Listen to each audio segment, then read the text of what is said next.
Food is not merely sustenance, it is geopolitical leverage. Post-WW2, global systems shifted from local self-reliance to centralized distribution. The FAO confirms 9 corporations control 70% of global grain trade. Governments and conglomerates use tariffs, subsidies, and storage policies to regulate availability. Historical records show famines were often engineered via export bans or price hikes. This is not scarcity by nature, but scarcity by design. Control food, and you control populations. 75% of crop diversity vanished in the last century, FAO. Agrochemical giants like Bayer, Monsanto patent genetically modified seeds. Farmers are legally forbidden from saving harvested seeds, forcing annual repurchase. This creates dependency. In India, 300,000+ farmer suicides linked to debt from patented cotton seeds. Standardization eliminates resilience. Monocultures are vulnerable to disease, enabling artificial shortages. Biodiversity is suppressed to enforce monopolistic ownership.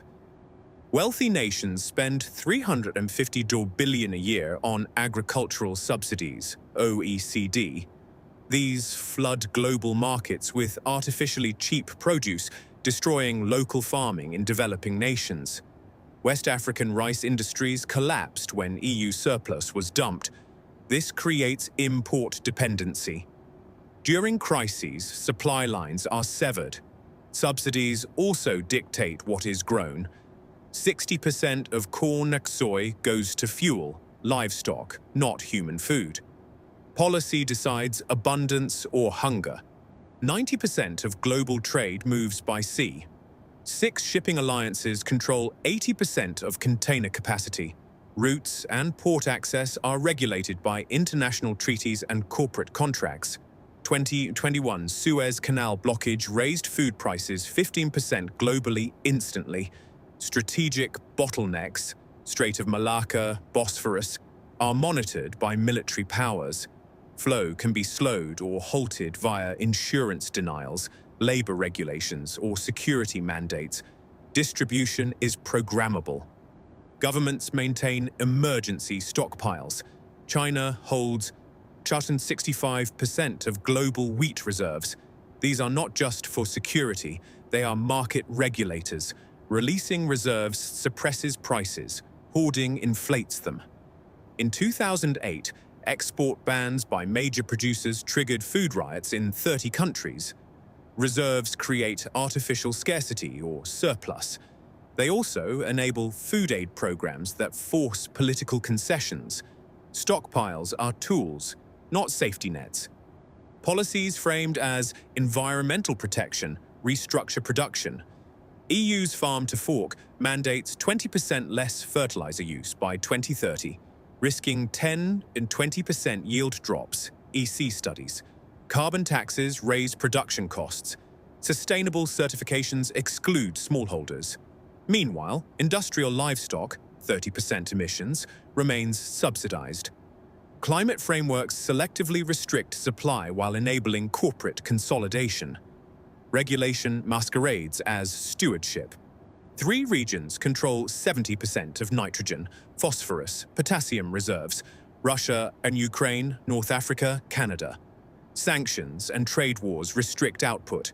2022 conflict cut supplies 40%, doubling prices. Production is concentrated in 5 global corporations. Higher fertilizer costs reduce yields and raise food prices.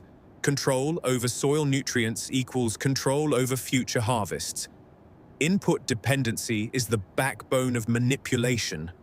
Since 2000, 80 million hectares of fertile land, size of France, was purchased/leased by foreign governments to investors, World Bank.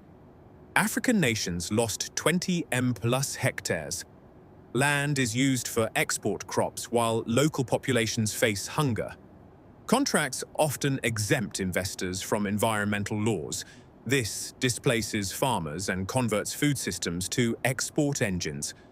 Ownership of arable land is the ultimate long-term control mechanism. 95% of grain trading happens via futures markets, not physical exchange. Speculators drive price volatility. 2008 crisis saw wheat prices rise 80% unrelated to harvests. US dollar hegemony means food prices shift with Federal Reserve policy. High interest rates cut developing nation purchasing power. Financialization divorces food value from human need. Food became an asset class to be traded, hoarded, and profited from. 60% of consumed food is processed. UNICEF. Standards like GMO labeling or hygiene rules raise barriers to entry. 10 companies control 50% of retail food sales globally. Processed goods have longer shelf life and centralized distribution. Nutrient-dense perishables are deprioritized. Supply chains are designed for efficiency and control, not nutrition or accessibility. Variety is sacrificed for manageability. Government nutrition advice is often shaped by industry lobbying. USDA guidelines historically prioritized grain and dairy consumption to absorb domestic surpluses. Marketing creates preference for processed foods. Shifting consumption patterns allows regulators to manage demand. When supply is constrained, healthy eating narratives justify portion reduction. Demand is molded to match controlled supply. 70% of freshwater is used for agriculture. Water rights are privatized in 40-plus nations. Dams and irrigation projects are funded by global lenders with strict conditions. Drought narratives justify supply cuts to small farms, while industrial operations remain prioritized. Control of aquifers and river basins directly determines yield. Water is the hidden lever in food governance. 2020 lockdowns exposed systemic fragility, but also capabilities. Border closures, labor restrictions, and export limits reduced availability. UN reported 150 million additional food-insecure people. Systems reacted predictably. Supply chains prioritized corporate partners. Local producers collapsed. This demonstrated how public health mandates can be used to rapidly restructure food access. The playbook for restriction was proven. Blockchain and digital tracking systems are being mandated for food supply. Labeled safety measures, they enable end-to-end monitoring of production and consumption. Future systems could link access to food with social credit or vaccination status. Digital infrastructure turns sustenance into permissioned access. Traceability evolves into control of distribution. Agriculture employs 1.3 billion people, 40% global workforce. Migrant labor regimes keep costs low and mobility restricted. Unionization is suppressed. Labor shortages can be engineered via visa rules or wage suppression to drive consolidation. Mechanization policies reduce human dependency. Controlling labor ensures compliance and maintains the hierarchical production model. Food systems consume 30% of global energy. Fossil fuels, power machinery, fertilizers, processing, and transport. Energy policy directly dictates food costs. Price hikes in 2022 raised food costs by 25%. Carbon pricing further links energy and food inflation. By managing energy supply, regulators indirectly govern agricultural capacity. Energy is the master input.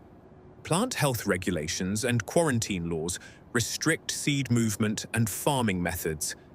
Labeled disease prevention, they eliminate traditional varieties and enforce certified stock. International bodies set rules that override national sovereignty.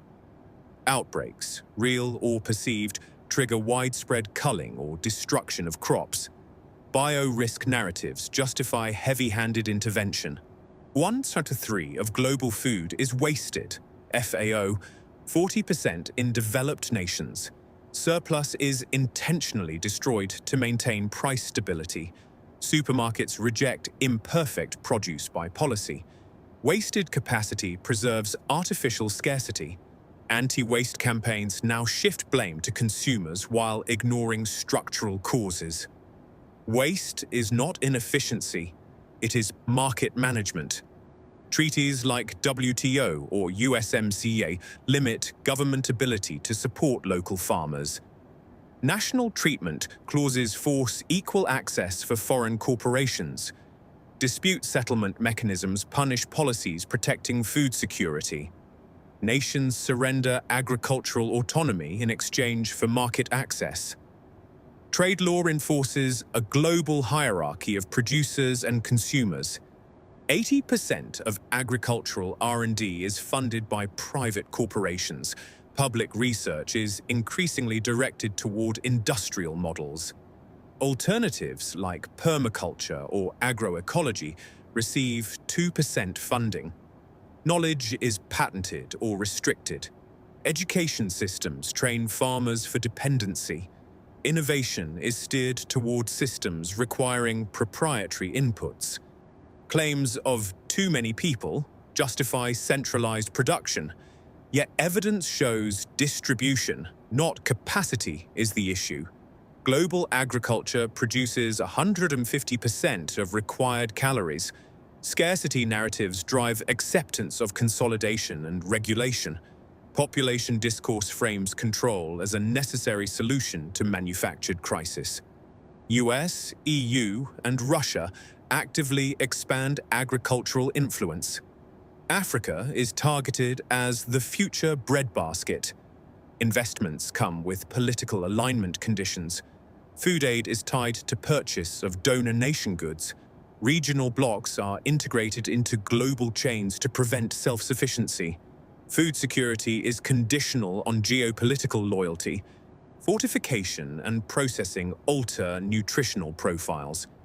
Refined grains extend shelf life but reduce satiety and health. Nutrient standards are set by bodies with industry ties. Deficiencies create demand for supplements. Quality degradation allows control over both physical health and consumption volume. Calories are prioritized over nutrition. While debated, documented programs exist. Cloud seeding is deployed by 50+ nations. Droughts, floods impact yields disproportionately. Weather modification technology is classified as dual use. Extreme weather events are increasingly framed as inevitable climate change, masking potential anthropogenic influence. Environmental volatility serves centralization goals. 57% of humans live in cities, UN. Urban populations produce 5% food consumed. Infrastructure design eliminates local growing space. Access is tied to employment and currency. Rural populations are pressured to migrate. Concentration in cities maximizes distribution control. Urbanization is the physical architecture of dependency. 90% of pesticides come from 6 companies. Resistance is engineered to drive new product sales. Health risks are downplayed to maintain usage. Regulation slowly phases out older products to cycle markets. Chemical dependency makes crops non-viable without proprietary inputs. Health impacts also create additional economic dependency. Most nations have legislation enabling government takeover of food systems during crises. Definitions of emergency are broad. Powers include seizure of stocks, rationing, and production mandates. Laws are rarely repealed. They form the legal framework for rapid centralization.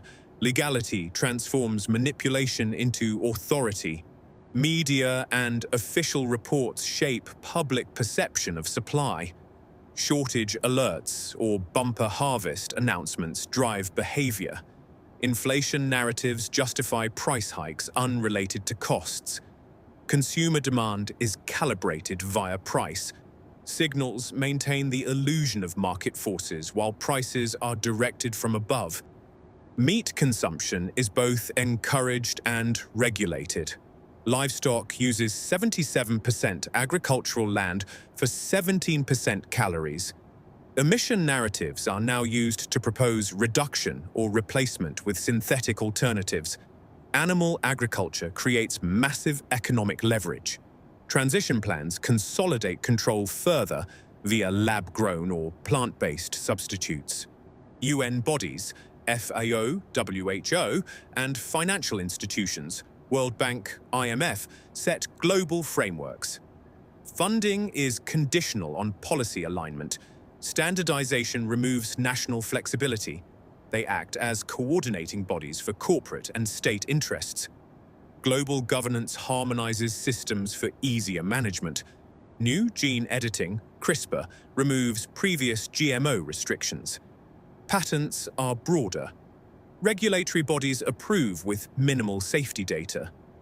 The shift from improving crops to designing them creates absolute dependency. Seeds may require specific chemical triggers to grow. Biology becomes programmable property. Systems for food coupons or digital allocation exist in most nations. Rationing can be implemented rapidly. Modern proposals link allocation to carbon footprint or behavior. Crisis narratives prepare public acceptance. Rationing transforms food from commodity to entitlement granted by authority. Urban agriculture faces zoning bans, licensing and taxation. Community gardens are restricted. Local distribution is penalized via hygiene laws. Knowledge sharing is discouraged. Systems eliminate alternatives to centralized supply. Resilience is systematically dismantled to maintain hierarchy. Over 50 years, the number of farms dropped 70% globally. Average farm size increased 3x. Mergers continue in all sectors: inputs, production, retail. The trajectory is clear: fewer players, greater control. Efficiency claims mask monopoly building. Consolidation is the visible evidence of structural manipulation. Evidence confirms supply is manipulated via law, finance, biology, and logistics. This is not conspiracy. It is documented policy and economics. Solutions exist: seed saving, local production, diversified systems, and reclaiming sovereignty. Awareness is the first step.